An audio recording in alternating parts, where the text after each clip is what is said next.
Yeah, let's get a little closer if we can. What are we doing?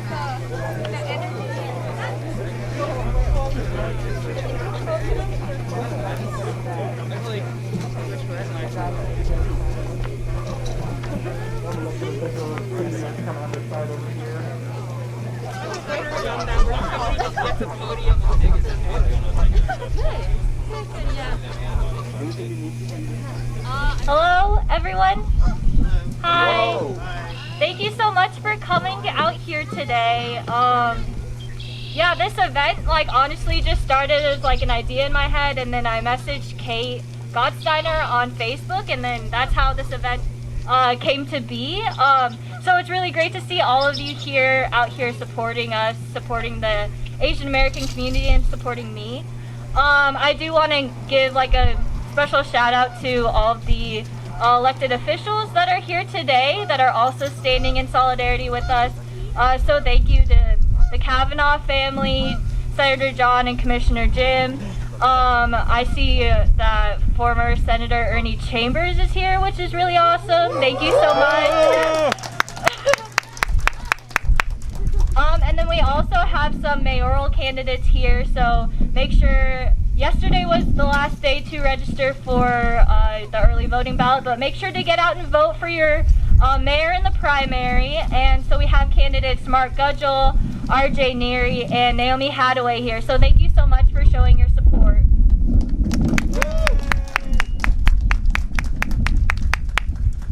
And so, yeah, my name is Mary Beth Crockleton. I'm the organizer of the event. I'm not really thank you. I'm not affiliated with anything. I'm just Mary Beth. I'm taking a gap year before going to law school, and I really want to work on public policy, stuff like that. Sorry about the wind. But yeah, we're here today just to show solidarity to the Asian American community. Because of the recent exponential rise in hate crimes all across America. And I really decided to, I think the straw that broke the camel's back for me was hearing about the man named John who was a Chinese man who was just walking his dog in the neighborhood about 10 minutes from here. And he was harassed by people that were driving around in their car. They were chasing him in the car, and one person ended up getting out of the car and chasing them down, and they were saying racial slurs to him. And the fact that that happened 10 minutes away from where I live really made that a reality for me. And it's really sad that I do every single day. Whenever I leave the house, I get really scared, and I think about I don't know who I can trust. But so thank you, all of you, for coming out here, because I know I can trust you, and I can count on your support, and the Asian American community can count on your support. That's right. Yeah.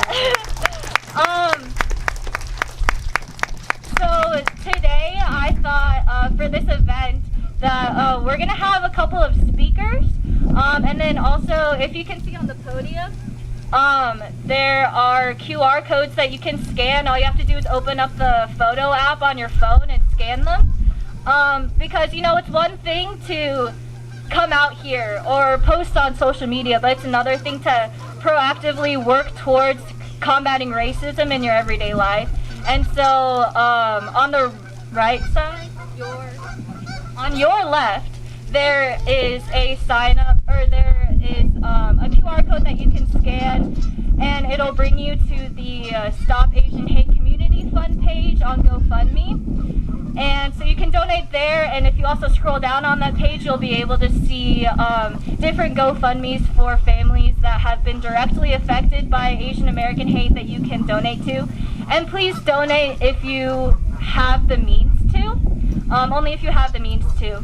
And then on your right, there are two different QR codes. One of them is from an organization called Hollaback, and the other one is from the Asian American Advocacy Fund in Chicago. And both are virtual bystander intervention trainings, which you can sign up for. I've already signed up for one.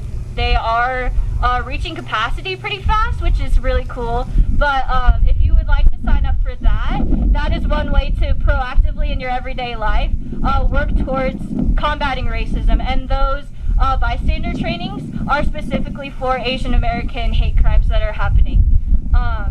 So yeah, we can start with the speakers now. The first speaker is going to be Kate Gottsteiner. She's running for city council in District 5. She was actually born in South Korea. She was adopted from South Korea just like I was. And her mom was actually a first-generation Japanese American. So even though she was adopted, she still did have, like, you know, a pretty typical Japanese American upbringing. And so I think she will shed a very interesting light on what it's like growing up Asian American in our community. When I look out into this crowd today, I'm being looked at with love and care and empathy and kindness, with solidarity and understanding. It feels good to know that no matter what has happened or will happen, we have today and right now with each other. I can't pretend that it doesn't feel also hard to be here. It's hard to know that it's not just me feeling hurt, alone, and disappointed. It's hard to know that a few words from a cruel man can spark this much pain from such a diverse and beautiful community. My community. Yet here we are. 2021 looks so different from what I expected. Literally no flying cars. I mean, what the hell, right? We're supposed to be living like the Jetsons family by now. Instead, some of us are afraid to walk in our own neighborhoods. Afraid that the next time we say goodbye to our grandparents, it might be the last time. Afraid that we didn't, and that we didn't ask for this. We did not ask for this hatred. But I am here to let you, if you couldn't feel it already, and we're prepared for it. We are well positioned to handle this. It is in our blood, and it is in our spirit. Passed down by generations. Generations of mothers who were the first to go to college. Generations of fathers who were entrepreneurs. Generations of grandparents who faced internment camps just like mine did. We have seen this before, and look at us now. I want to thank Mary Beth for her boldness in bringing us all together today. Also the work of organizing and community empowerment. We must acknowledge the power and energy of our young people that bring this to every movement. We must recognize the youth as our conscience and our moral compass, knowing that we have done up until this point, however great, hasn't liberated them in the way that we hoped that it would. I think about my daughter, about the world that I want to leave for her. Young organizers like Mary Beth will be the ones shaping the world, and they need our love and our support to do it. What I applaud her generation for most is their unapologetic boldness. Where some of us may have been quiet, so we didn't cause a scene or make anyone uncomfortable, young people are showing us that the majority's comfort cannot be at our expense. As we come together as members of the Asian American Pacific Islander community, we must name the threat we face. In Webster's dictionary, white supremacy is defined as the belief that the white race is inherently superior to other races and that white people should have control over the people of other colors. We have all seen this. That overt threat in the form of white supremacist groups, insurrectionists, and domestic terrorism. We see it in videos of our elderly being attacked while alone on the street. We see it in the anti-mask groups who put their comfort over the health and well-being of everyone else. We see it in the extremists who carry guns openly into our state capitol. The second definition captures something more subtle and reads, the social, economic, and political systems that collectively enable white people to maintain power over people of other races. That's white supremacy that's hard to grasp. The social kind that allows Cherokee County Sheriff's Office Captain Jay Baker to say, quote, he was pretty fed up and kind of at the end of his rope. Yesterday was a really bad day for him, and this is what he did, close quote, about a murder of 8 people, 6 of which were Asian American women. The economic kind, which allows Asian American Pacific Islander women to be paid as little as 52 cents on the dollar and a maximum of 85 cents for every dollar their white male counterparts earn. The political kind, that would allow District 5 City Council incumbent to say that hiring or election decisions that take diversity in mind mean accepting a less qualified candidate, while simultaneously being the least educated and having the least qualifications in the entire field. This kind of discrimination is not new, at least not to those of us with working knowledge of America's history. Japanese internment in the 1940s was emotional and irrational reaction to the American government to the attack on Pearl Harbor. The immediate retaliation against innocent Japanese people who called America home draws strong parallels to the struggles of our communities of color today. Jim Crow laws follow the Civil War and freeing the black slaves. Islamophobia and the war on terror following 9/11. Xenophobia because of the border crisis as people from South America cry out for asylum. And now nationalism and xenophobia because of the coronavirus. A history of violence. And for me, that history hits very close to home. My grandparents met in an internment camp during World War II.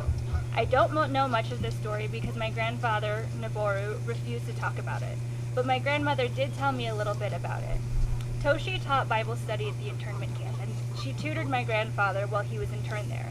And if there's a stronger example of love's power to endure, I would be hard-pressed to find it. My grandparents, like so many others, deserve better from this country, from their neighbors. They needed empathy, and we need that now. Real empathy born from acknowledgement of the past and an agreement that we won't make those same mistakes in the future. Right now, the lack of representation in our government, both locally and nationally, we cannot guarantee those mistakes will not be made again. This week, Georgia passed one of the most oppressive voting rights bills that we have seen since Jim Crow. The statements and condolences we receive after violent acts mean nothing in the face of discriminatory legislation and policy. I imagine a world where instead of fighting racism and white supremacy, we are spending our days curious about one another. Though I am of South Korean heritage, because I was adopted into an interracial family who I love and cherish, I didn't always have the opportunity to explore my culture. The language, the food, the music. Did I mention food? I happen to love food. There is so much more about me that I want to explore, that I need to explore. There's so much more about you that I would love to learn. Asian American Pacific Islander encompasses so many ethnicities and cultures. Chinese, Japanese, Korean, Indonesian, Filipino, Indian, Pakistani, Bangladeshi, Sri Lankan, Nepali, Nicaran, and so many more. It would take a lifetime to understand and a fellowship with each of these cultures. But I believe that it would be a life better spent. That's what my mother believed. She worked tirelessly to create a city that valued diversity and inclusion. As a founding member of the Omaha's National Conference for Community and Justice, NCCJ, which is now Inclusive Communities, my mother understood the importance of crucial conversations, not meaningless, poorly written, or unresearched blog posts. Face-to-face conversations. Well, I only do Zoom now. That allowed people to truly get to know each other. Conversations that lowered barriers and raised the social consciousness of this city. That's my mother's legacy, and that's what I want. That's what I feel obligated to continue. I miss her, and I know if she were here, she would be proud of me. Sorry. She would be proud of us. She would be proud that when life got hard, we put aside our differences and gathered here together, unafraid. Your boldness inspires me. Your commitment to each other empowers me. So, long speech, I apologize. Here's what I plan to do. I am running for Omaha City Council District 5, and I plan to make history. I plan on being the first Asian American woman to sit in those legislative chambers.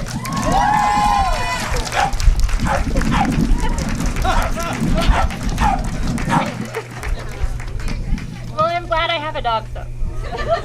So today, we're here to recognize the systemic racism in America and the associated racial violence. No community, unfortunately, is immune, including our own. You just heard the story from Kate of what inspired her.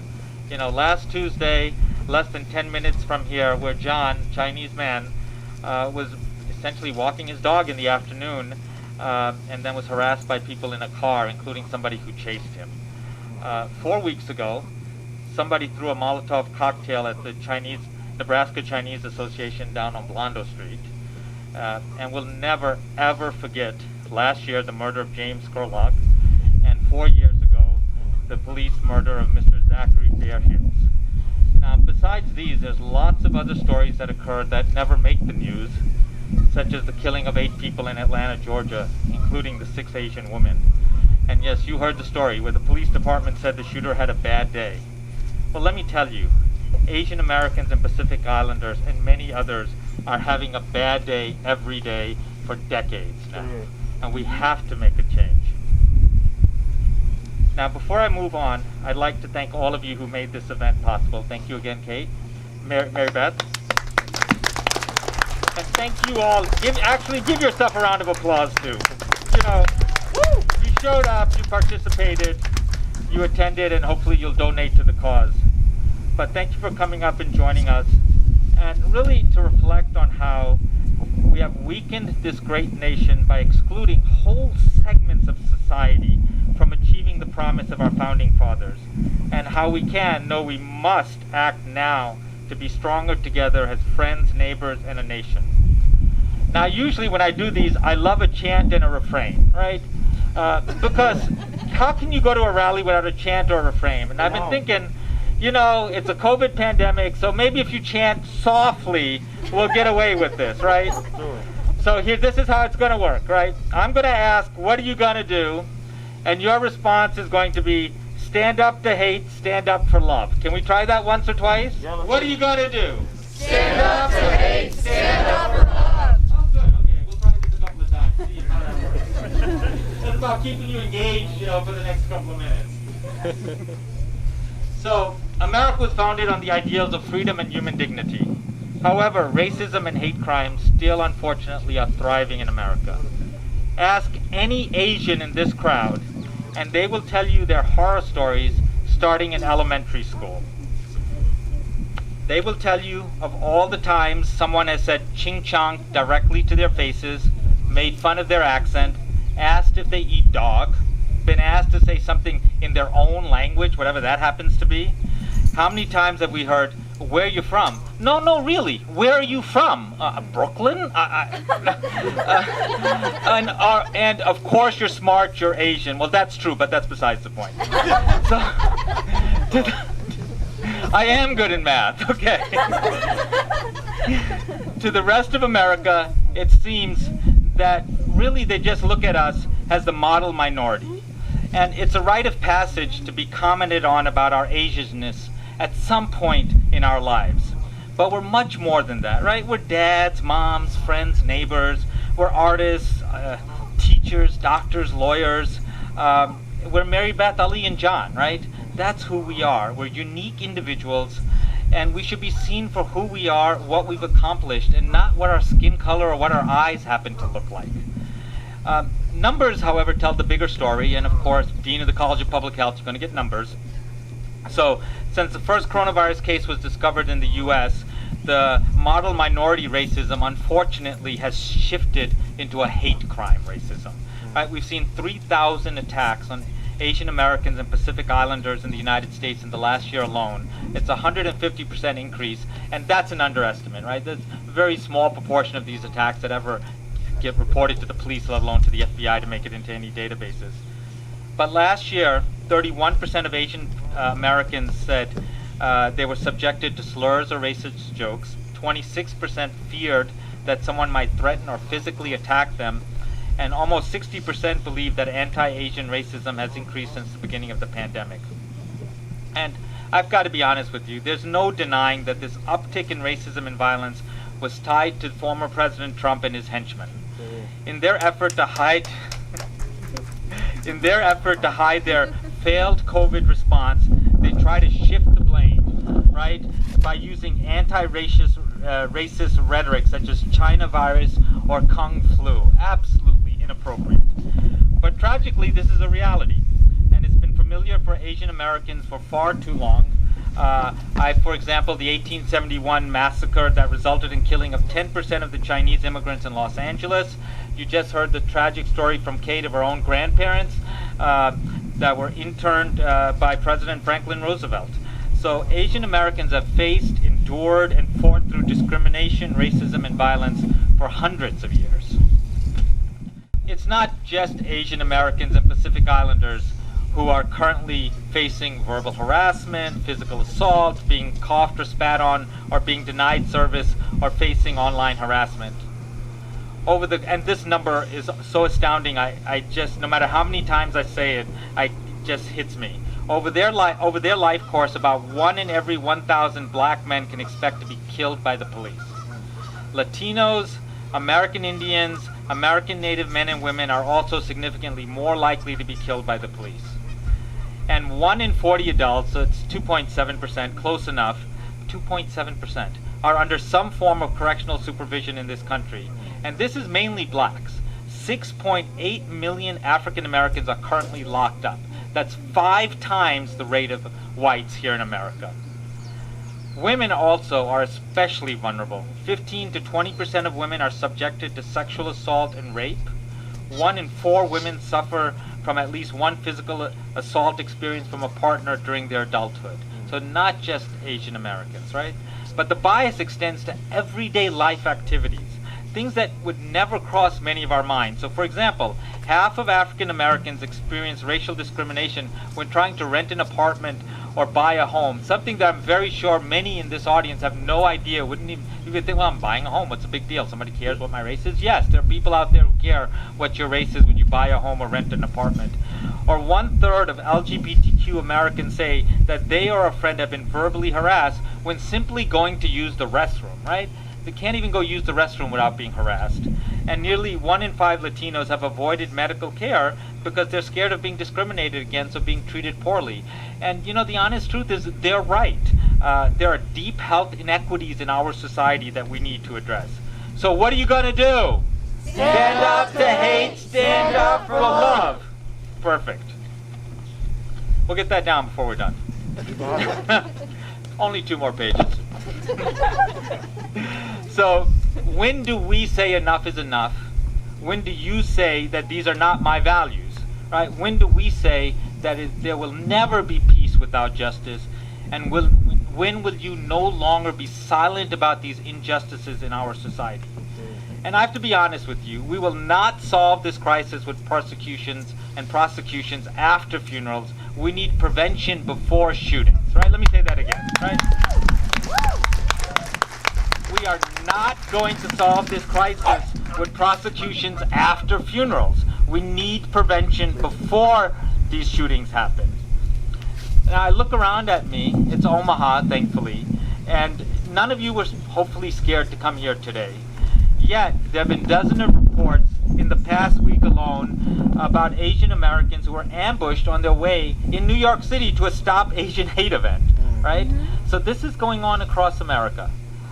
It's absolutely unacceptable, right? We should not be discriminated against, beaten, or killed just because of how we look or who we love, right? Why is it so hard for people to understand that? It doesn't matter how we look and who we love. The Declaration of Independence is pretty unequivocal on this, absolutely unequivocal, right? We hold these truths to be self-evident, that all men are created equal.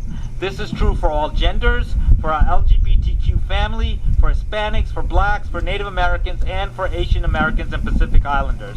And I think that it's a duty for all of us here today to secure this birthright for a better America and for all of our kids roaming around today. So what are you going to do? Stand up to hate, stand up for love.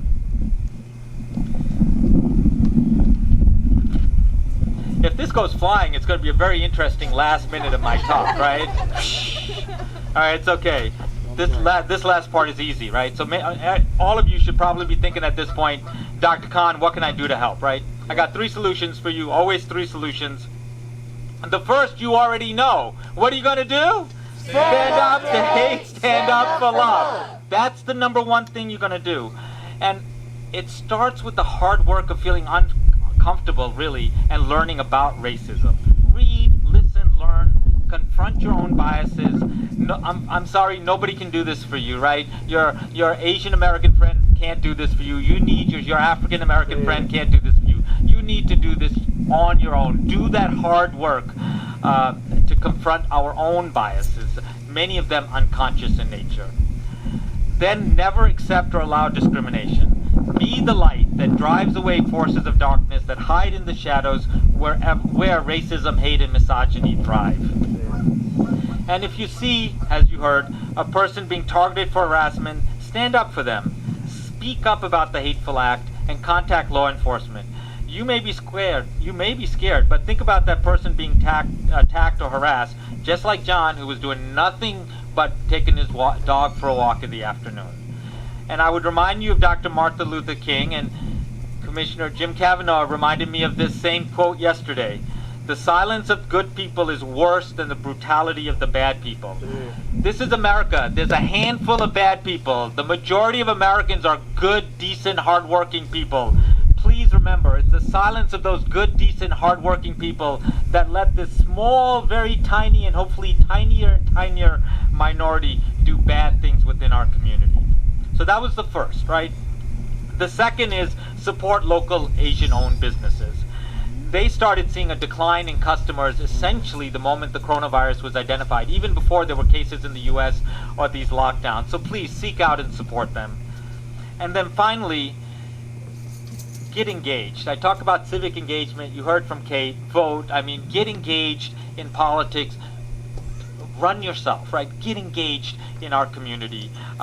Especially organizations that support social justice issues, advocacy groups led by people of color, and please donate to those, because it really makes a difference. So let me leave you with two final thoughts.